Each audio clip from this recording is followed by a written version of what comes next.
staff of AM 1490 WHBB. And now, here's today's Viewpoint.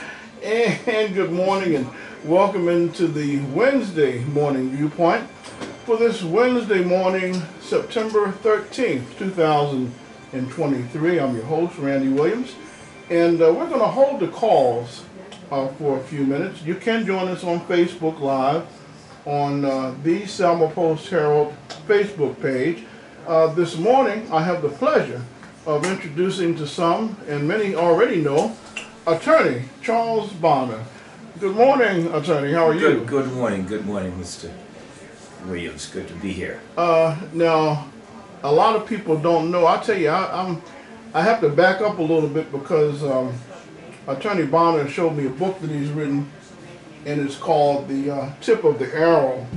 And how many pages is this? 900 pages. No, I was about to say 1,000. It's about 900 pages, and it is documenting the Selma movement. How would you describe what you've documented in this book? Well, I've documented the story of the Selma student movement. It basically covers 3 years, from 1963 through 1965, the passage of the 1965 Voters' Rights Act. It documents the student movement that I call a study in leadership, because it was the students who led the movement. It all started when Bernard Lafayette walked down Church Street heading south and encountered my then buddy, Cleophas Hobbs, who unfortunately has passed away. He and I were pushing my mom's green 54 Ford heading south on Church Street. Wait, you were pushing? We were pushing. How did that, what does that, I'm sure that's a story by itself. Oh yeah, well we had run out of gas, but this is 1963. This is the end of February, beginning of March of 63, and gas was very expensive for a 16-year-old. Particularly those of us who were picking cotton for a penny a pound. Wow. It was 25 cents a gallon. Wow. Gas was 25 cents a gallon, Wow. so we had run out. Wow. And as we're pushing my mom's green 54 Ford, we see this guy walking on Church Street right past Lawson's grocery store. And I'm noticing that as he's pushing, because we stopped right in front of Miss Mary Tate's house, my buddy Nathaniel Tate. And he was laughing at us because we were pushing. And this guy kept walking towards us. I could tell he was not from Selma, just the way he walked. You know, had a brown jacket on, a yellow shirt and a tie, and black pants. And he continued to walk. He passed the street, Mill Street. There was a lady in her little white Sunday go-to-meeting outfit going the opposite direction. It was a Sunday afternoon, right around 2 o'clock. The sun was just about to wane. And he walked beeline right over and put his hand on the car and started pushing with us. And he says, "My name is Bernard Lafayette." And he said, we introduced ourselves, and he said, "I'm from SNCC, the Student Nonviolent Coordinating Committee. And I'm here to organize you students so you can change Selma and change Alabama and change the world." We continued to push. The cars moving a little faster now with the extra hand. We turned right onto then Small Street, now L.L. Anderson, and turned at half of the block into my mom's big yellow house right across from all the cleaners. We invited him up on the porch, and for the next hour he explained to us that he had been involved in sit-in demonstrations in Tennessee, that he was a minister, and that they had successfully integrated the lunch counters in Nashville, and that we would do the same thing in Selma, and more importantly, we would get the right to vote for our parents. He had stopped in Tuskegee. He and his wife Colia had done research on Selma, learned that less than 300 people were registered to vote. That were black, you mean? That were black. Less than 300 black people were registered to vote. And he said, but black folks are 60–70% of the population of Dallas County and Selma, and that this is unacceptable, and that voting was power, and that we were going to integrate everything that was segregated, but that we would be beaten, and they would pour hot coffee on us, but we would always be nonviolent. We wouldn't hit back, and they would spit on us, and that some of us would die. And my buddy Cleo and I looked at each other. Cleo was a boxer. We were only, this is when we were 11th grade. Cleophas Hobbs. Cleophas Hobbs. We looked at each other like, where does this guy come from? He must be crazy. He's never heard of Jim Clark. He just knows Jim Clark lynched black folks every Friday for sports. But sensing that we were not getting this concept of nonviolence, I mean, we kept questioning, we're going to let people hit us, and we're not going to fight back.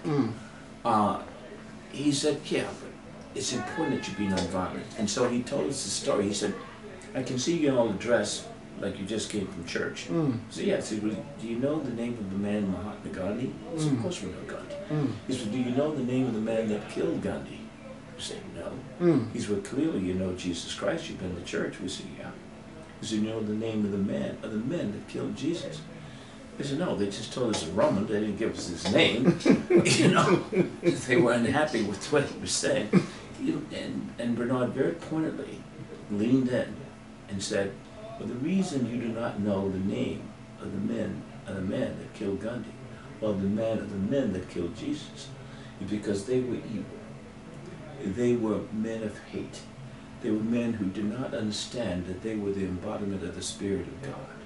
And the reason you know the name of Gandhi, and the reason you know the name of Jesus, because they were men of love. They were men who understood that they were one in the same as the spirit of the creating energy that is of God. And so their legacy has lived and will live forever. Their legacies have lived and will continue to live throughout history. That was a game changer. That was what you call a paradigm shift. That's where we began to say, okay, what it is that you want us to do. And he explained it.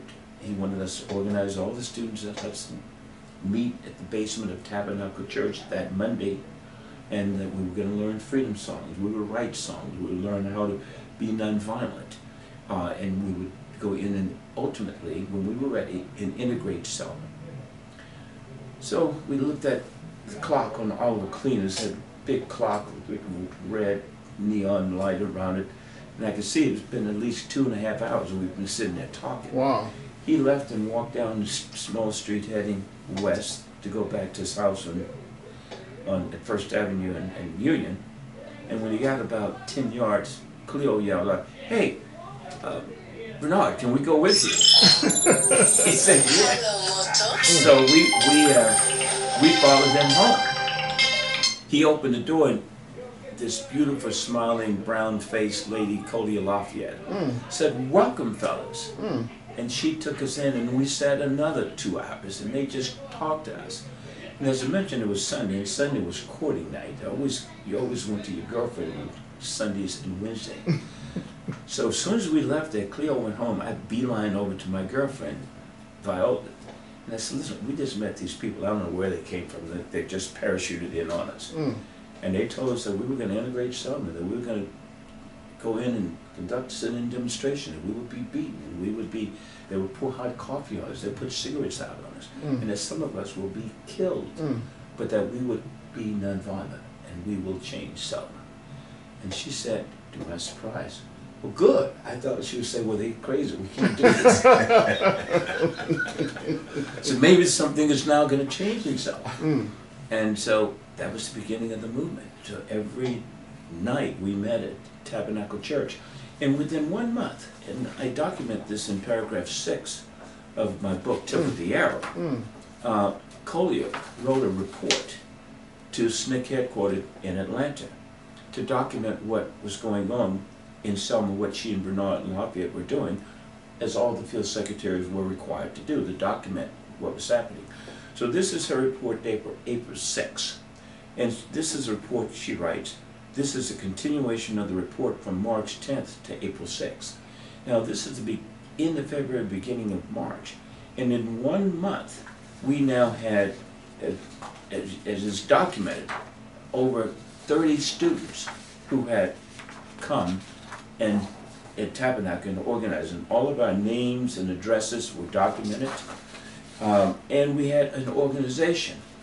The key was organization. Bernard was the leader who mobilized us, but Collier was the one who organized us. And there's a story that we were told during this period of time of a slave who used to drive his slave master around. His slave master was an expert with a whip. And as the slave would drive the buggy and the white man sitting in the back, he would have his whip, and if he saw a fly, he would pop the fly out of the sky. If he saw even a butterfly or even a bug, he would pop it out and with his whip. And a hornet went by. And the man didn't do anything with his whip, and the slave looked back and said, well, master, there was a hornet. Why didn't you knock him out? He said, because they are organized. You hit one, a whole swarm of them come and attack.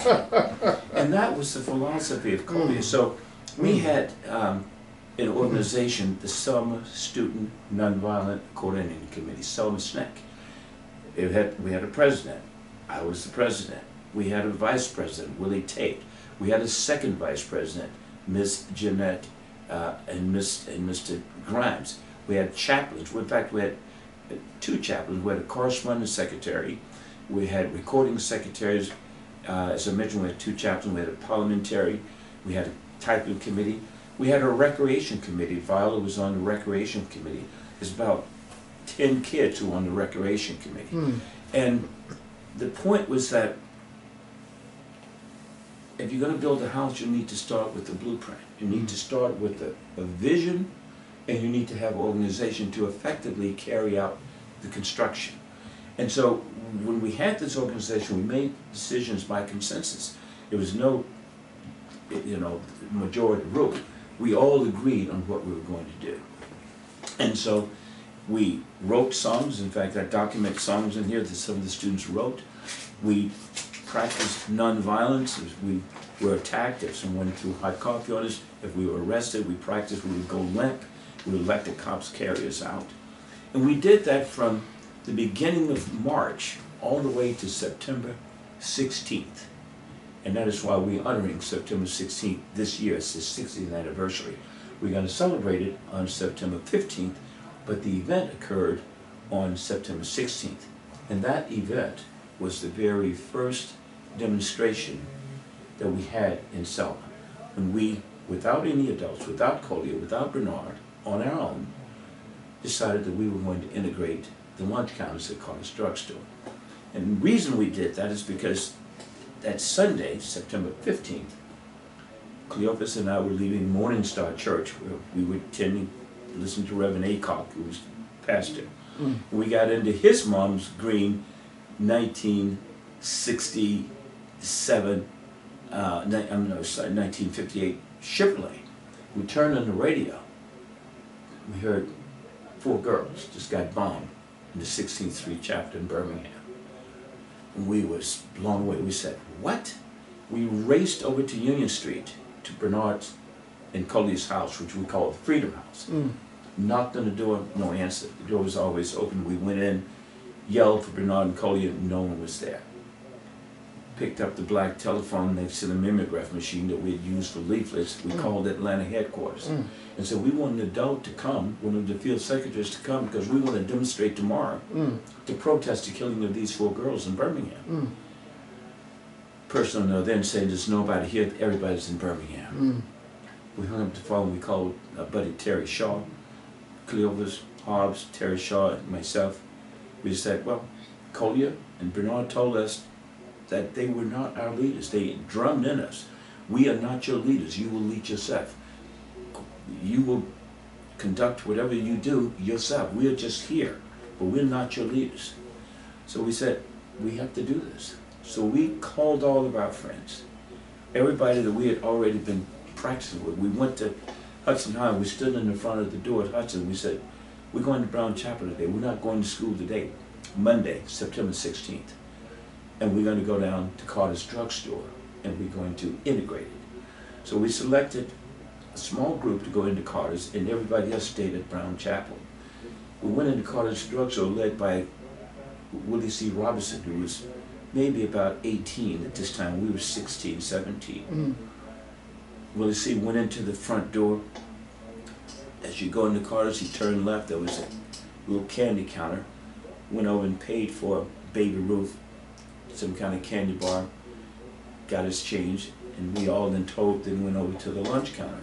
There were these green stools, about 6 or 7 of them, lined up. All the white kids sitting there with their leather jackets and their saddle shoes, drinking their strawberry milkshakes and eating their hamburgers and french fries, and we couldn't.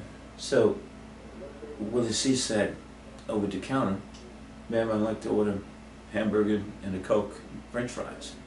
Down at the end of the counter was this white man, Mr. Carter, who began to approach, turning redder and redder as he approached. And he came right up to us and said to Willie C, "Nigga, you know we don't serve any niggas in here.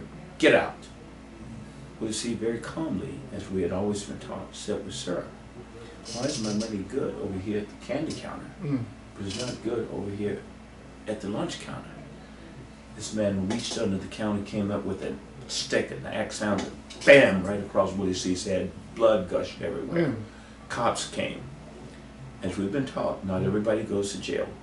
4 kids got arrested. Willie C had to go to the hospital.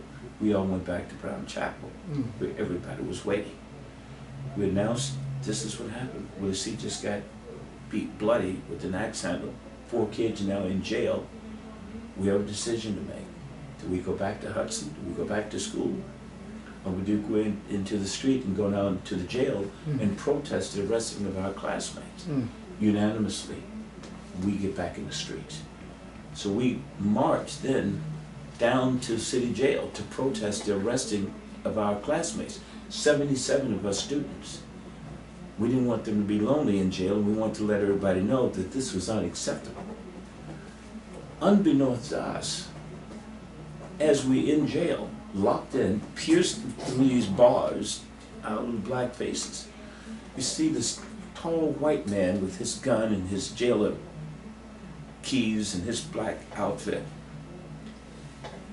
to call this man we'd never seen before, a little short man with round Gundy kind of glasses, round moon face, called him over and said, "Come over here, nigga, who are you?"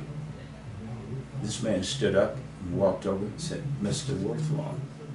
Bam! This man hit him, knocked him down, knocked his glasses off. Worth scrambled around, picked up his Coca-Cola sized glasses, put them back on. And the white man again with the cigarette smoke streaming up his face. "Now, nigga, now what's your name?" "Mr. Worthlong." "Don't you nigga know, Mr. no nigga to me." Bam! Knocked him down again. Blood is coming out his mouth. Now he picked his glasses up again, stood up, walked back up to this white man. White man said, "Now I'm asking you again, nigga, what is your name?" "Mr. Worthlong." Bam! We were just, we didn't know what we thought. This is outrageous. And then Worth stood up again, and white man just said, "Will you go and sit down?" And this trustee here was some prisoner who had his black and white stripes on. He was trusted to be out of jail. He said, "He'll take care of you." That was the first time that we understood the power of nonviolence. We had understood, Bernard had taught us the philosophy of nonviolence and the importance of nonviolence and the principle of nonviolence, but that was the first time we understood by watching Worthlong take a beating and continue to get out and defeated this white man with the power of the spirit of nonviolence. Now, where was he from? He had come from Atlanta because he and Julian Bond, Worthlong was the field secretary that dispatched field secretaries throughout the South. He and Jim Foreman, who was the executive secretary of state, were responsible for Bernard and Collier coming here, even though they had told Bernard and Collier, "Don't go to Selma. Selma's too dangerous." They had a big map of all the areas, Jackson, Mississippi, North Carolina, Georgia, where they had dispatched those secretaries, and Selma had a big circle around it with an X. They had scoped Selma out, they put an X and said, "Selma's too dangerous." Jim Clark is the sheriff, and he's a member of the KKK. And we can't send people there because people die. Bernard, over that objection, has said, since you've given out all the other territories to everybody else while I'm raising money in Chicago, I'm going to go to Selma because that's the only place that left. So Bernard and his newlywed wife, Cody, came to Selma. Well, Worth and Julian had gotten the word from Atlanta that we had called and wanted an adult to come and demonstrate with us. So Worth was sitting in the back of the church when we were in Brown Chapel discussing what we were going to do, whether we were going to either go back to Hudson or go down to Carter's. This is after the initial sit-in? No, this is or the night before? This is after the initial sit-in. Right, okay. And we're back at the church. Brown Chapel, right. 4 kids in jail. You know, Willie C is going to the hospital. And so in the back of the church, we now getting ready to march down to City Hall, right there at Franklin Street, to protest the arrest of our kids. Bernard Worthlong got in the back of the line and marched with us. He was not a Hudson student. And so this white man saw that he was like, 20, 22, 23 an years adult. old. An adult, saw that he was not a kid and he wanted to know who he was. And so at that point, Worthlong took over Bernard's position as the SNCC executive secretary. As the advisor, the adult advisor. For Selma. Right. And Bernard and Collier, after Birmingham went back to college. Right. But that was the beginning of the movement. So let me get this straight. So now Bernard, Lafayette, and Collier, they were here for a while, and then they went back to school. They went back to school. And Worthlong took over. So when does he pick up that? When does he come into play? He came into play on September 16th. He took over. Bernard went to Harvard, and Collier went to school, and then they came back and forth to Selma periodically. But they finished school, and Worth took over. And on the 16th. So on the 16th. Did they ever come back? Did the Lafayette's ever come back? Oh yeah, they came back to live. No, not to live. Okay. But to participate in the movement. In fact, they were here on Bloody Sunday. Bernard was here on Bloody Sunday. But Worth took over, and then from September 16th, we continued to organize, just as we had when Bernard was here, and Worth organized Freedom Day, which is October 7th. This was just 3 weeks later from the time we'd already been beaten and arrested. And the beating of Worthlong made national news. There was a big press conference. In fact, SNCC called for a boycott of Craig Field, which was the major economy of Selma at the time.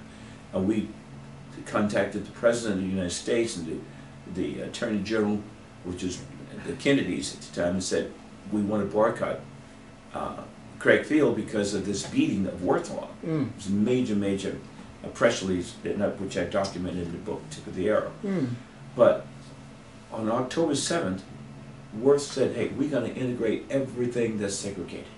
We tried to integrate Carter's drugstore, they beat us. Now we're going to show them the power of nonviolence in numbers. So we got people registered to vote. We had them all come down to register, adults, because we were canvassing the neighborhood, canvassing every black community.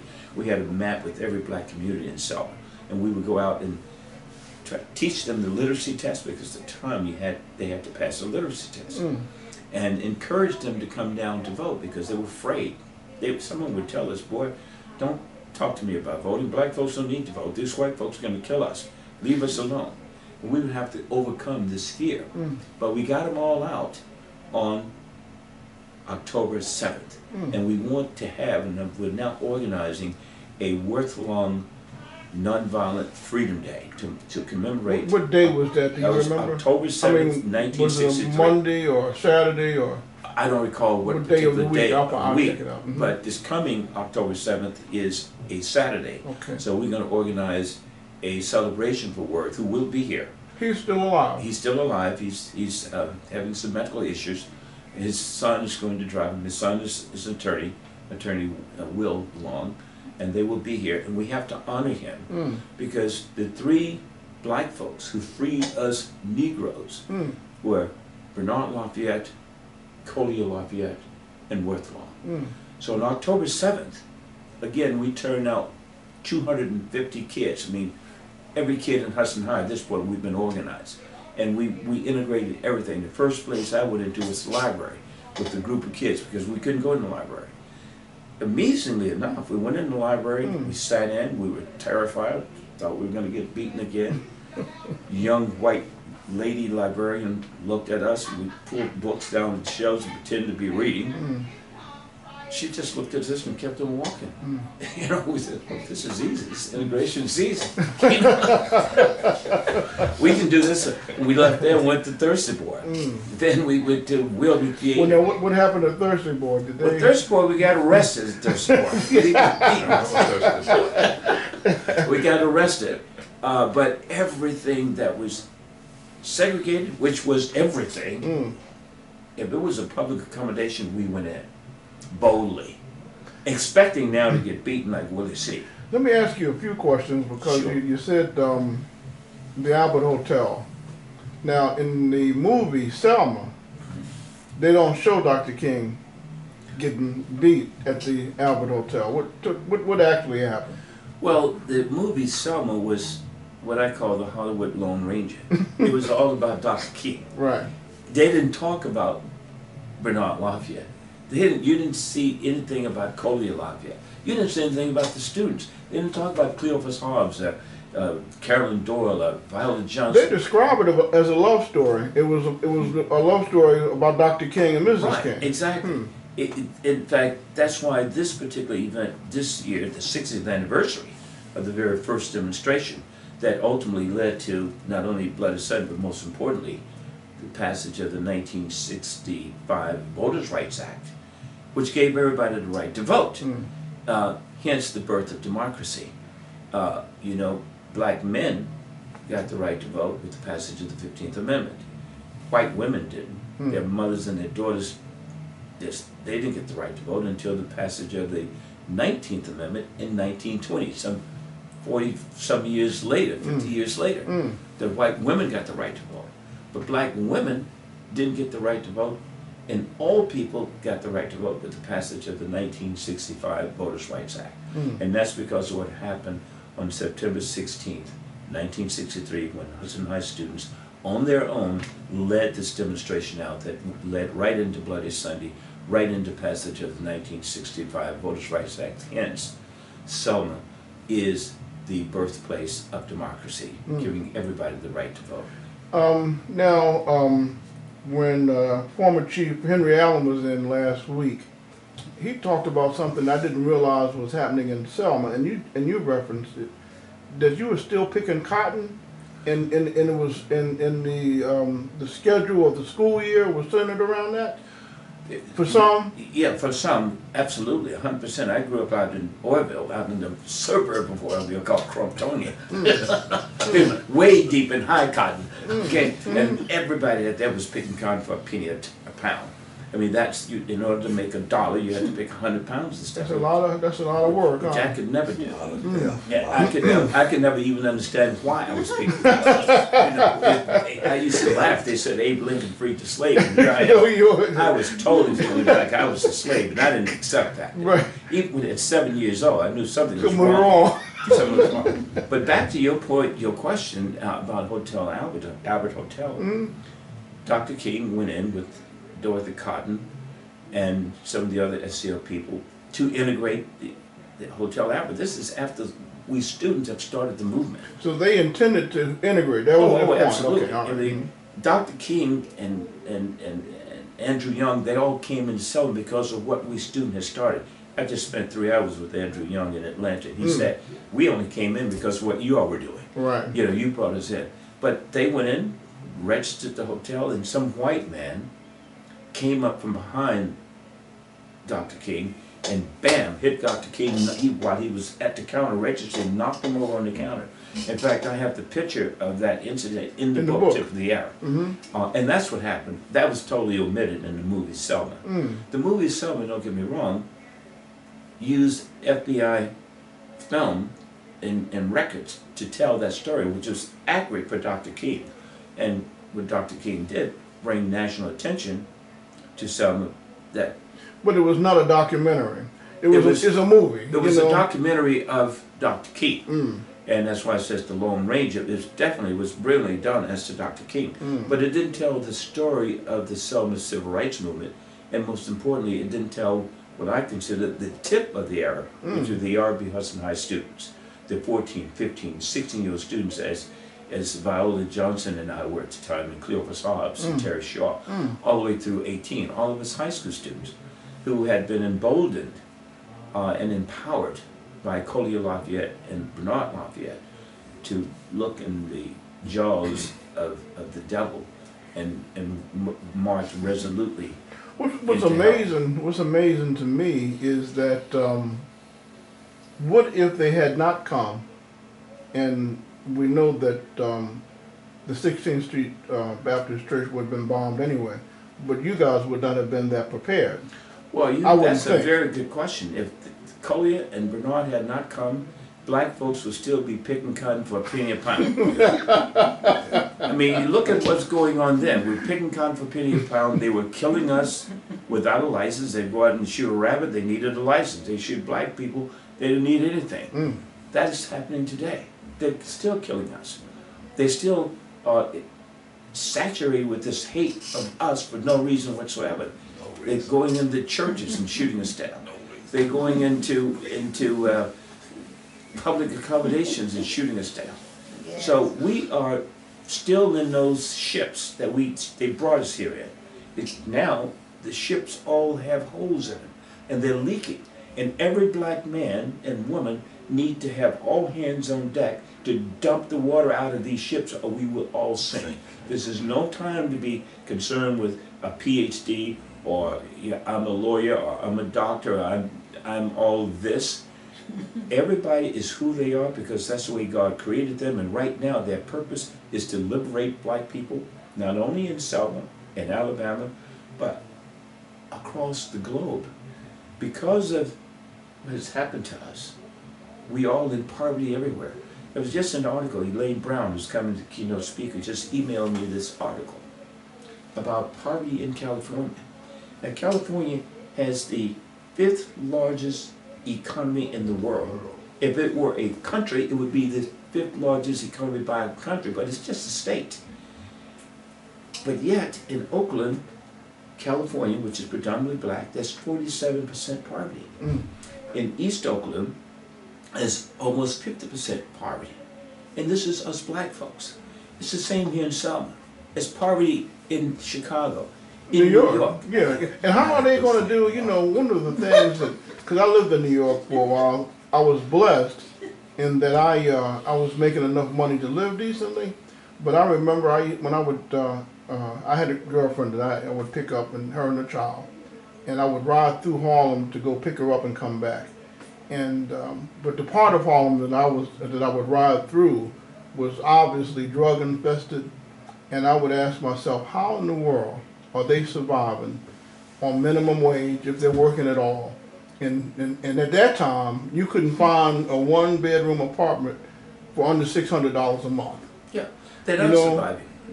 They're existing but not surviving. Our kids are going to jail. Our kids are killing each other. They're killing us. We have no money. We have all these diseases, but we don't have to be this way. Danny Glover, when I called him to come to speak, the first thing he said is, I will be there because we must engineer our own rescue. The Reverend was on the phone with us when we talked to Danny, Reverend Crum. And that's what we must do. That's why this particular 60th anniversary is so important to have an economic summit where we're going to talk about not just a commemoration of the 60th anniversary of the first demonstration in Selma, but we're going to talk about economic survival and what we need to do. So we're asking everybody who's going to speak to come and answer 3 questions. What is your vision for economic development of Selma? What is your vision for economic development of Dallas County? What is your vision for economic development of Lowndes County, Perry County, Greene County? The Black Belt. The Black Belt. And question number 2, what do you need to implement your vision? What do you need to carry out your vision for economic development of your town? And question number 3, what is your start date for the execution, for the implementation of your vision for the economic development of your town? And we're going to document all these visions, and then we need to move on these visions. We want to follow that up with a special commemoration day for Worthlong. Because again, Worthlong is really he was... You know, well, you just told me something I didn't know. Yes. You know, I had heard Mr. Long's name, but nobody ever really talked about what he did. Yes. You know, and that's significant. Worthlong was, if you were to analogize it to military, Bernard, they were like the organizers, the top generals. Worthlong came in and he was the sergeant who got it done. He finished it. He finished it off. It would never been a Bloody Sunday, never been a Voters' Rights Act if it hadn't been for Collier, Bernard, and Worthlong. Now you were there through all of that. I mean, absolutely. from 63 to 65. I left Selma in 65 after the passage of the 1965 Voters' Rights Act because I had gotten kicked out of Selma University and they wouldn't let me back in. Why did they kick you out, if you don't mind sharing that? Well, I don't mind. With President Owen, who was a round, brown-skinned man, light complected black man, alleged that I had organized 40 students to walk out of Selma University right during the height of the preacher's sermons that they were into that, you know, that when they Baptist. The convention. No, this is Selma University is a Baptist 4-year school, but it was a 2-year general education. I was in the 2-year general education, but every day we had to go to chapel to listen to a preacher preach their sermon, practice their skills. And they alleged that 40 of us, well, they alleged that I had organized 40 of us to walk out right in the middle of the height of this sermon. And we all 40 walked out over these wooden floors quietly, 2 by 2, creaked on out of the door, walked downtown Selma, and integrated everything. Because at this point, Worthlong was in charge, and it was about integrating everything. And they kicked all 40 of us out. It was a big deal. They let 39 back in. My mom went over, Mrs. Bernice Bonner went over and pleaded with Dr. Owen to let me back in, but he was adamant that he alleged that I did it. So you were the leader. That's what he alleged. If he were true, I would have organized that, doing music appreciation, listening to Chopin and Bach, and going out and talking to all my classmates. I mean, if indeed I had done that, I would have told them at 10 o'clock in the height of the preacher's sermon, 2 by 2, very respectfully, we're going to walk out. Because Dr. Owens has told us we cannot demonstrate, we're not to go downtown because they get money from the Baptist, Southern Baptists. Well, that was the other thing, that the financial community was supporting, the white financial community was supporting Selma University. Exactly. Yeah. So if Dr. Owens were correct that I hadn't let him out, I would have told everybody at the appointed time on the morning, when you see me standing up, we're all going to go. And that's what happened. All the students walked out. So as a result, all the white students were now in Selma, because this is after Bloody Sunday. This is at the end of the school year at Selma University, around May. And all the white students were still in Selma because Dr. King, on Bloody Sunday, had called everybody. Right, come. For Turnaround Tuesday. Yeah, and these white college students didn't want to go back. They wanted to work in the community. In fact, they formed a Selma community, the Kids for Selma Community Development, SKID Kids. We had a house right over near the projects. They were were assigned to all of us field secretaries. Now I had Wilcox County, Cleo Schwab had Greene County, Terry Shaw had Perry County. We were all assigned to particular territories and take a cadre of these young white students, some of whom were from San Francisco.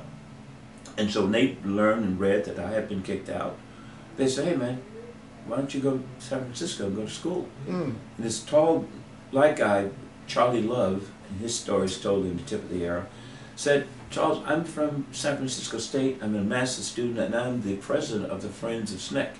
I will call them up and have them send you a Greyhound ticket to go to San Francisco. That's how you got to California? That's how I got to California. Wow.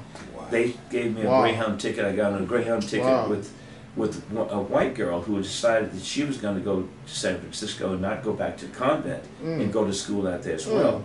And so she sat in the front with the white folks. I sat in the back, and we went to San Francisco. And I went to college in San Francisco with O.J. Simpson, with O.J. Simpson and Danny Glover, and all of us were in college What together. school were you at? With San Francisco City College initially. Then Danny went to San Francisco State, and I went up to the country, where my territory I knew, up to Sonoma State in the wine country.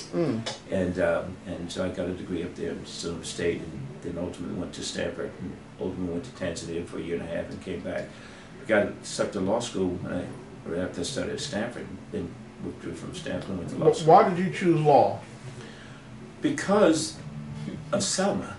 Because when we would get arrested here, and we would go up to Judge Reynolds, who was like the probate judge, he was sitting way up high, he was always red, his face was red, and he would ask, "What is your mammy's name, boy?" And some kid would say, "My mammy's name is Mrs. Mamie Johnson." "Don't you Mrs. no nigga in my courtroom. What is your mammy's name, boy?" And I'm sitting there looking at this. But then I see these black lawyers and white lawyers come in together, and they talk to this judge, and he's quite respectful to them. And in my mind, I'm thinking, there's something special about these lawyers, because they can talk to white judges who yell at us. I didn't decide then that I was going to become a lawyer. But my first wife and I were in Tanzania, East Africa. We had gone to have our first child born there. We wanted our child born on the continent. We had studied the language, Kiswahili, and had taken a written test and an oral test and obtained a certificate of fluency from the Tanzanian government. And they had offered us jobs. She had a BA degree, a BS degree in biochemistry from Harvard. I had a BA degree in anthropology. But we decided that we really didn't know how to do anything. We'd just been students. We had these degrees. We had no skills. So Unless you wanted to dance. Yeah, exactly. So she decided we would go back to the States, and she was going to go to medical school, become a doctor. And I said, well, I'm going to go to law school. And that's what we did. We went back and both enrolled in Stanford. She finished it and became a doctor, and I became a lawyer. We opened up an office together in Oakland. One room, one suite, the whole top of the... Now that sounds like you were addressing holistic problems, from health to legal. Exactly, yeah. We did that for 15 years.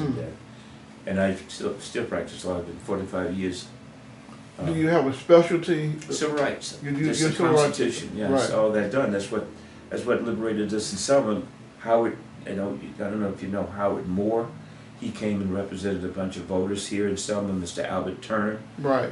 He was also the lawyer for Angela Davis, and he's my mentor now. He's 91 years old. He's still alive? Oh yeah, he's still alive. What? And he and I co-counsel on cases now. Wow. But he was the chief lawyer for SNCC, and he and his lawyers would come down and represent us. And so I became, impressed with the way they were representing us and focusing on the Constitution. There's a clause that I have problems finding in the I don't know if it's in the preamble or the Bill of Rights, but when it talks about there's a time when Malcolm X used to refer to, matter of fact, they've used it in a few songs, when a government is oppressing its people, and you have the right to abolish the government. Do you remember that particular? It said the Declaration of Independence. Thomas Jefferson wrote that while he was having babies with his 14-year-old slave, Sally Heming. Right.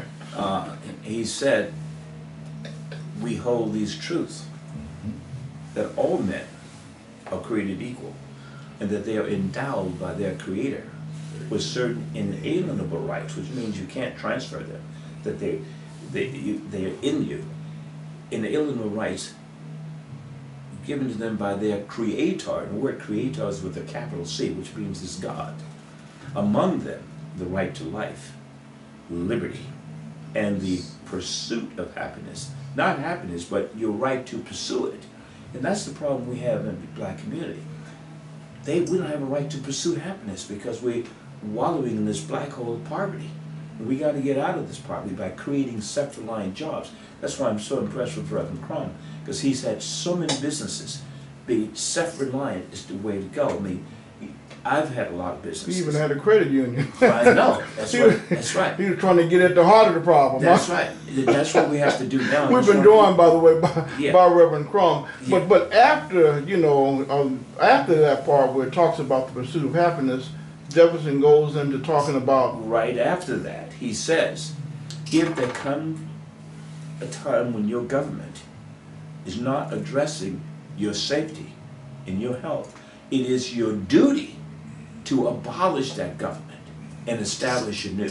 So it's the very next clause after we hold these truths that all men are created equal. And that's the one I can't even pull it up on the internet anymore. Oh yeah, it's I right have to there. find it. Just you know what I mean? find. You know, Find it's the first part of the, it's like the second the part Bill of of Rights, the preamble, the Declaration. the Declaration of Independence. The That's Declaration what it is. before the Constitution. Right. That's what the problem This is before the Constitution. This is when they were deciding that they had to get independence from England. Right. Because England was oppressing them, and just like they were oppressing us. I'm confident the reason why Jefferson wrote that is because Sally Heming told him that if you don't write the old men are created equal, you can't. You know, don't come over don't here. come here no more. You take your feather coiled pen and you write these words. And the reason why I say that is because it was so unpopular. The white folks were so afraid of those words. You know, Virginia was the country at that time. It was the capital seat, but they weren't afraid about black folks using those words as much as they were afraid about white women. If we do this, white women are going to want the right to vote, and we don't want that. And black men are going to want to vote, but they were really definitely afraid that white women would get the right to vote. But Jefferson said, I don't care. These are the words. What about the clause that he wrote that they didn't approve? I mean, did they have to take out because of the southern states? You know, where he talked about King George, you know, warring on Africans and enslaving them. You know. Yeah, they want to continue slavery. England had abolished slavery in 1854, and not only abolished slavery, but had created a navy crew that was going around arresting slavers and rescuing African slaves, both on the east coast of Africa, where Tanzania, where I spent time. Most people think all the slaves came from West Coast, Africa, but right. a bunch of them came from the East Africa. And so America wanted to continue this, and England was saying no. So much of the issue of the Civil War was also around slavery, because in England, black folks and white folks, particularly this man Wilberforce, who was a young lawyer and also a member of Parliament, who was the nephew of the guy who wrote Amazing Grace, How Sweet the Sound, a guy named Robert Newman, white slaver who had brought a bunch of slaves over in his slave ships, and on his way back to England encountered this storm. He thought he was going to die. And the sky was black and the ship was rolling. He didn't think he was going to make it, so he went down to the basement. They called the bilges of the ship, took out his quill pen right next to his whiskey, and wrote Amazing Grace. Right. How sweet the sound. Well, his nephew, when he got back to England, he told his nephew, who was a member of Parliament, we cannot do this anymore. We have to abolish slavery. And his nephew, Wilberforce, went into Parliament and argued to end slavery, and they did. But America wanted to continue it. And in fact, America did continue it even after the passage of the 13th Amendment. The last slave ship was found down there in Mobile. Exactly.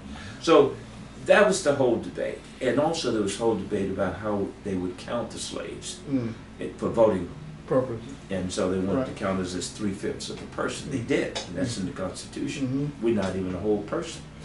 So black people walk around and they think they're free. We're not. Now, and as the time is winding down, but we're still gonna get this done, and we're gonna hear from Reverend Crum too. Yeah. But you know, you witnessed then the Teachers March. I don't know if you were there when Miss Cooper had her incident with Jim Clark, and C.T. Vivian with Jim Clark, and you know, you saw all of that, huh?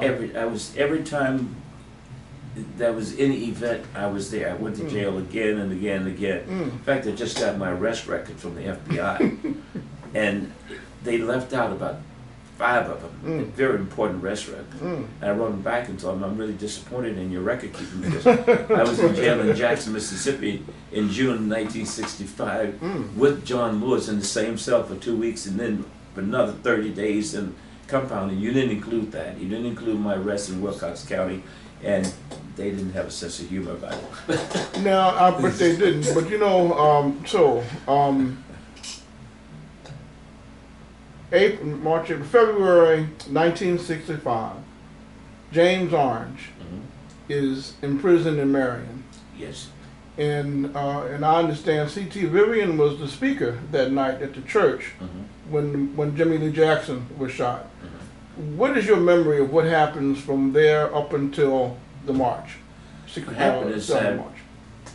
James Orange, which is one of Dr. King's main lieutenants, had gotten arrested. He was a very aggressive kind of guy, and there was a fear in the community. We were still here in Selma, but there was a fear that they were going to kill him because they were killing us all the time. They were killing white folks and black civil rights workers at the time.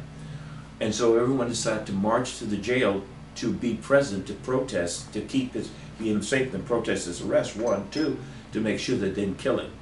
And white folks, they only had, one light there, Marion, and they turned that light off. And Wallace had dispatched all of his Alabama troopers, and Jim Clark, all of his posse, all had gone to Marion.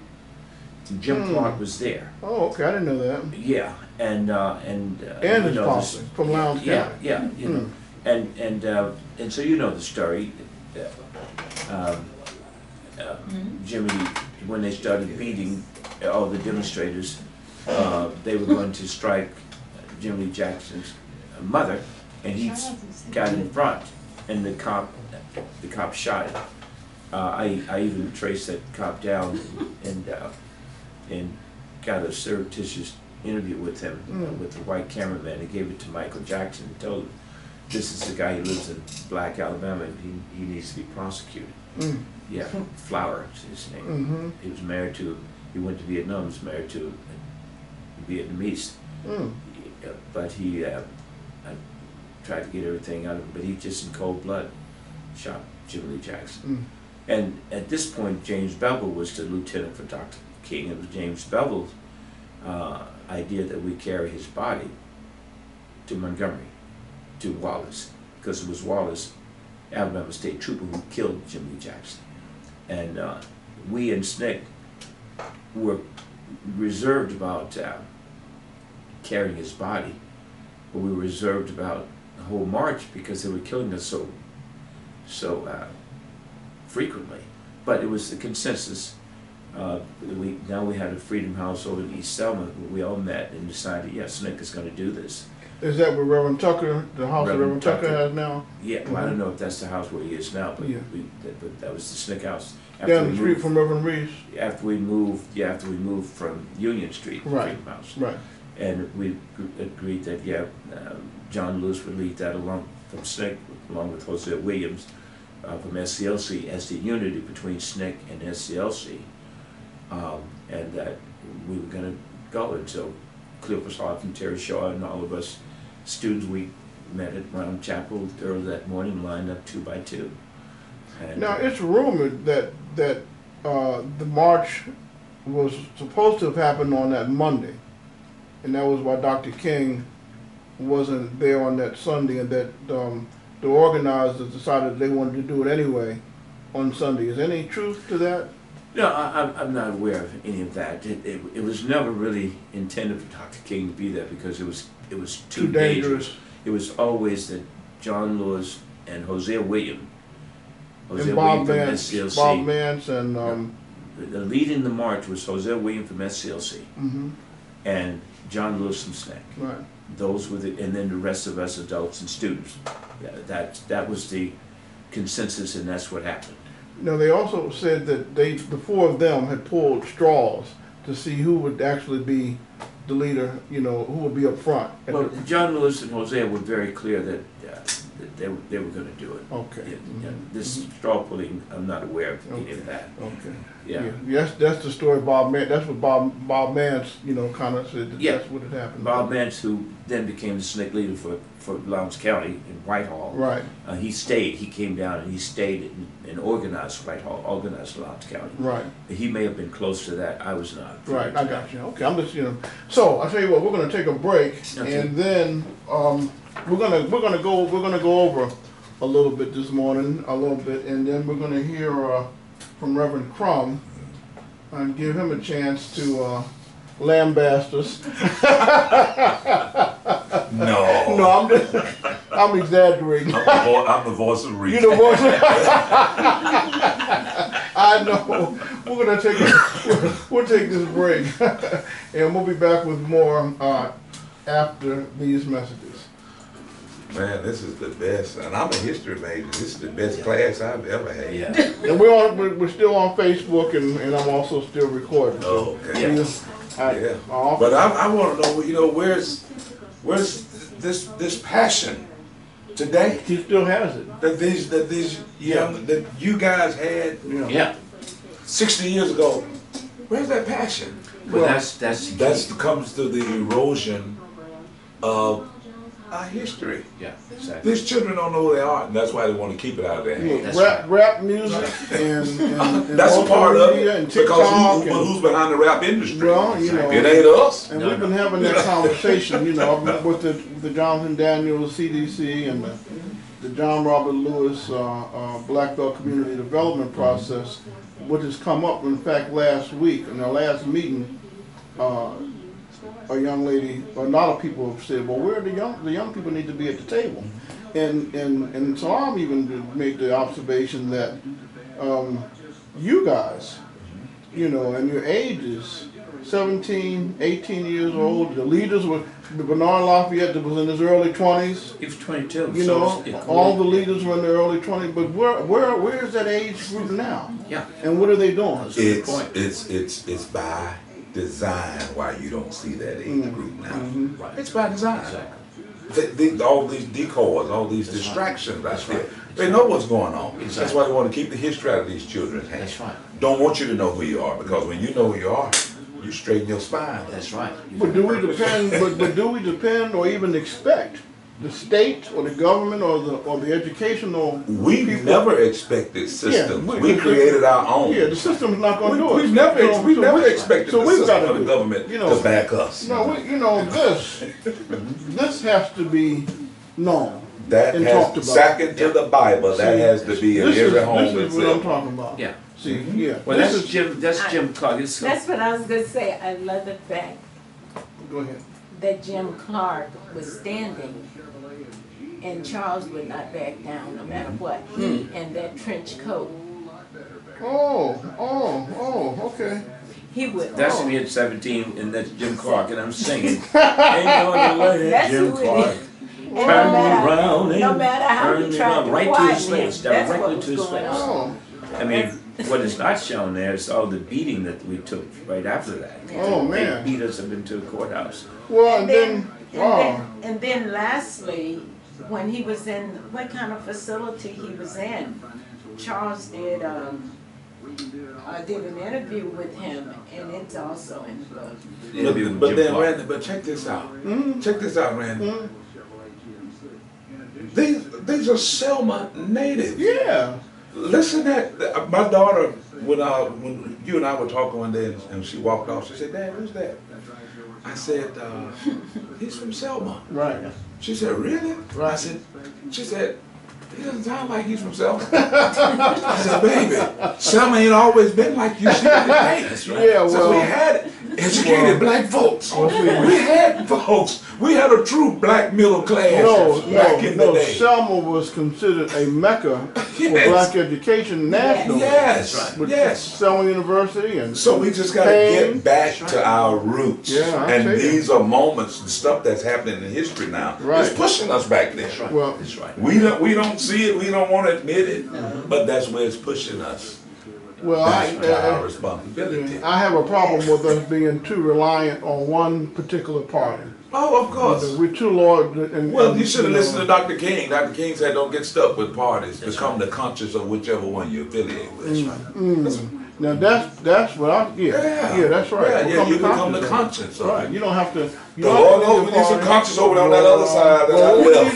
need it on both, all of them. Yeah. Because I have a, and I often say I have a problem with black elected officials. How can you be a black mayor and black police chief in Chicago, and violence of black on black crime is breaking all kinds of records, and we're incarcerated at record numbers. Philly, Baltimore, New York, Oakland, state of emergency, D.C., and we got black people in charge. There's something wrong with that picture. I tell you what's wrong. Oh, you want to? We're getting ready to go back on. Okay. Matter of fact, that might be a good place to start. Yeah. Go ahead. We were talking about the plight, the crime, the issue of crime and violence in the black community, and we have all these black elected officials after the Voting Rights Act. So, what do you think the problem is? I think the problem is a lack of purpose, and that's what Reverend Crum and Viola and Anna Meyer and Jay Paris, who are two filmmakers and artists, they're coming down. We formed this Selma cross-cultural nonviolence and performing arts academy in that order. It's both a nonviolence academy and a performing arts academy to try to have these kids recreate their purpose, find their purpose, not to instill purpose in them, but find their purpose. When we were 14, 15, 16-year-old kids, Viola and I, we had a purpose. The purpose was to get out of the cotton fields. And I'm still running from the cotton fields. The purpose was to get our people liberated, have our people respected as human beings entitled to the same protection as everybody, because we're all God's children. We all came from Africa. We're all the Africans. White people are just a mutation of us. Everybody came from a black woman. The oldest human being known to man is Lucy right now in Ethiopia, who is a black woman. I've lived for a year and a half in Tanzania, East Africa. All human beings stood upright in Olduvai Gorge, there in East Africa, in Tanzania, and populated the earth. So kids do not know that we were a manufacturing people. We created the pyramids without electricity, without cranes, before we perfected the wheel. We black people did that when white people were in caves trying to at most deal with Roman numbers. I, 2I, 3I, IV4, V5, V1, I6, all that nonsense. No concept of algebra, no concept of the negative number. We created that. We had a purpose. We have to get back, and I want Reverend Crum to talk about that. That's what this 60th anniversary is about, is getting these kids to discover their purpose through this new performing arts academy that we've created. And Randy, this is so awesome. As I shared with you before we went into the break, I'm a history major and a political science major from Alabama State. I've never been in a lecture this exciting. I mean, Brother Charles, just to have this opportunity to sit in the same room with the guys such as yourself, and I'm 56. This is the best birthday gift. Today is my birthday. That's right. Happy birthday. I woke up this morning, 56 years old. And you were telling me on the day that you were born, today is the exact day that I was born, Wow. 56 years ago, on a Wednesday at Good Samaritan. Well, I knew you were born at Good Samaritan. Yes, sir. Okay, Yes, well, sir. happy Good birthday. Samaritan. That's a lot of history. Wow. But we're talking about 60 years ago. I wasn't here, but I'm standing on the shoulders of this man and this woman and those students that had the tenacity and the strength to walk out of R.B. Hudson. Yeah. I wasn't even born. Right. But to be in the room with you guys, just to feel this energy and to realize that this is what's missing Yes. in our young black children today. What I like is that he is still genuine and still sincere. Yes. And he's an attorney. Yes. So he's got the professional accolades. Yes. And he hasn't lost his way. Yes. That's what I complain about with these so-called leaders and so-called politicians that are running the game and become systematized and don't care about their people. Well, and yes, I call them on the carpet. Yeah, I call them fakes and amateurs and hypocrites. That's right. Doggone right. And this is a perfect example of why. See, genuine. this is genuine. And I Yes. appreciate that. I love Yes. it. I tell you, Yes. that's what's Yes. missing. Yes. That's the problem. Yes. You Yes. know, and Yes. so I noticed we had a couple of interruptions on Facebook. Not to worry, this is also being videotaped and will be put on the selmapostherald.com website for, you know, for as long as we have an internet. So this is permanent, you know. But we Yeah. want to thank you, Yeah. you know, for taking time and No. having us- No, I want to thank you. I know this is my job is to help get the information out and to let people hear the truth, not this fabricated half-truth Negro mentality. You know what I'm saying? You know, that's the problem. Too many of us are still afraid. Well, I see, You know. I see it, Randy, too, as you know. I visited Tuskegee's campus, and you know how. Here he is. Yeah, that's what I'm talking about. Yeah. How Booker T Takes the- is pulling the veil of ignorance Yes, and that's where we have to be today, because I mean it's no different, you know, than in biblical days when they brought the 3 Hebrew boys and put them into bondage. You know, they changed their name, they changed their identification. They wanted them to have no reflection of where they came from. That's right. That's right. And that's what we're standing on today. This Well, is why we should- this is why our history and teaching our history to these children is so important. Yeah. You cannot tell me that you will walk through this community and endanger the lives of grandmothers and grandfathers when you know who you are and from what lineage you come But from. as we said- you will not do that. As we said during That does not happen. People don't do that. as we said during the commercial break, That though, know who they are. we don't depend on the system. No, to we do don't. that. And We have to do you- that. Yeah, we don't depend on. You know. That's why, you know, I've advocated. You know, people. I know we're getting off into something else, but that's why I've always advocated choice. Yeah. You know, education, choice, things of this nature. You know, people holler about, well, they're trying to keep us from teaching our history. Well, that's what the church is for. Right. Everything that the African American That's community what I'm has talking garnered about. positively has come through the church. Absolutely, 100%. And we got to get back to educating our folks. Every Sunday morning, you don't have to teach about Jonah and the whale. Come on and talk about Harriet. Yeah. Talk about Sojourner Truth. Because that's where Sunday school come from anyway. Right. It comes from us. That's right. Because that was our time to sneak away from the white master. You thought we were teaching Bible. We were down there learning our ABC. Absolutely. That's Sunday school. That's Sunday school. So, you know, so we got to get back to our history. get back And to it, Sunday and school. it doesn't have to happen in these government-run schools. It's not going to happen in these government-run schools. You got to have your own. I knew what you were going to. That's my little Marcus Garvey. We're not done yet. But now, on Monday, I said this is a historic week because Monday was September the 11th, and in 2001 we were attacked as a nation, And we were united. and we for a were few united hours. on the 12th, and then on the 15th is another tragic day. September 15th with the bombing of the 16th Street Baptist Church. So this is really a sacred week, That's right. you That's know, right. on more than one level. And Which is an attack on all black folks. and so you said a couple of things, Mr. Bonner, that's really important. And I think also is that you had white students. You had white students who came to participate and work with you, who identified with being freedom lovers. Yes. You know, and Dr. King, people that responded to his call after a Bloody Sunday.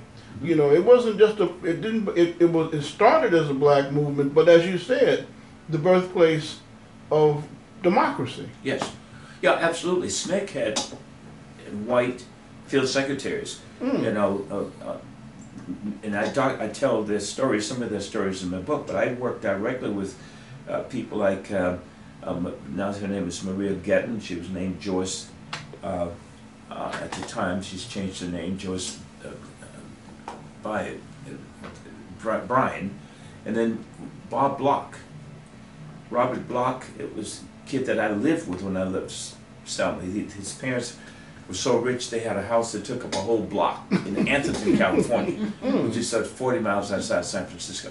It was so big, they had an intercom in every room. Wow. I had to get on the intercom to figure out how to get to the pool because the house was so big. I'm used to one, 2-bedroom house or one shotgun house out in the cotton field. But they came down and put their lives on the line. Bob Block and I were chased by cops. We were arrested in Wilcox County. And this is just a very, very super rich kid. And he had organized Wilcox County, many, many white kids. And I tell their stories in the tip of the arrow because this was the true American Revolution. I mean, the American Revolution was fought by white men. There was Christopher Atty was a black man who died in there when they were fighting for independence from England. But it was basically white men fighting white men. The Civil Rights Movement, on the other hand, by contrast, was truly an American Revolution because it was black and white people together fighting for the promise of the Constitution. All men are created equal. All men have a right to vote. So white folks died in this movement. Jonathan Daniels, I was keeping Jonathan Daniels' car when he was gunned down in Lowndes County. He had rented a car, and I was keeping that car until they got out of jail. Reverend Reed, all of the white people came down who lost their lives. William Moore, who was a white man, a Marine, who was gunned down on the highway right around April when Dr. King was in jail in Birmingham. He wrote the letter from the Birmingham jail in April of '63 when we were, organizing here in Selma. This white man was marching from Washington to Mississippi to protest the lack of the right to vote. And they gunned him down. I have his picture and his story in the tip of the arrow. Wow. So yeah, white people have always fought with us to liberate us. Going back to, again, Wilberforce, the guy who wrote Amazing Grace. Thomas Jefferson knew when he wrote those words that all men are created equal, he knew that the black folks, slaves, were going to use that to free themselves. And he knew that because, as I mentioned, he was sleeping with a slave. He took her to Paris and wined and dined her. And she said, once she learned French, I'm not going back to slavery. You got to be crazy. And he begged her to come back to Virginia. And she said, well, on one condition, and that you free all of our kids. She then reluctantly decided to come back. Wow. But the point is that, white folks here in Selma have always been on the side of right and on the side of justice and on the side of the fact that we're all human beings. We all were created by one creator. And there's still white folks today like that. That message is lost many times by a lot of the talking heads, and that leads to division, I think. Now, there was also a march of white ministers on March 6th, the day before Bloody Sunday. I'm not familiar with that. No, Okay, no, all right. I'm no, still no, doing some research on it. I'm told no. that there was a march on March 6th. No, all of the ministers, black and white, but a lot of whites came in after Bloody Sunday, and they were here for Turnaround Tuesday. They were here for that, and then they were ultimately here for the march on the 21st of March to Montgomery. But they were here on Turnaround Tuesday, and that's when Reverend Reed was killed. But he was killed on that night, right? Yeah, that night. Yeah. Okay, I think we have a caller, and we had the phone line shut down, but we're going to open the phone lines up, and we're going to go for a little while longer. If you point, you're on the air. You have to.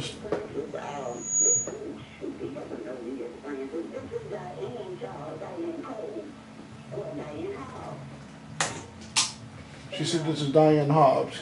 Oh, yeah. Thank you for coming in and sharing the tremendous history that we seem not to want to acknowledge, and we're quite aware of all of the things that you share. But Charles, do you remember one time I gave you a portfolio of information of experiences that I have encountered, and you sent it back to me?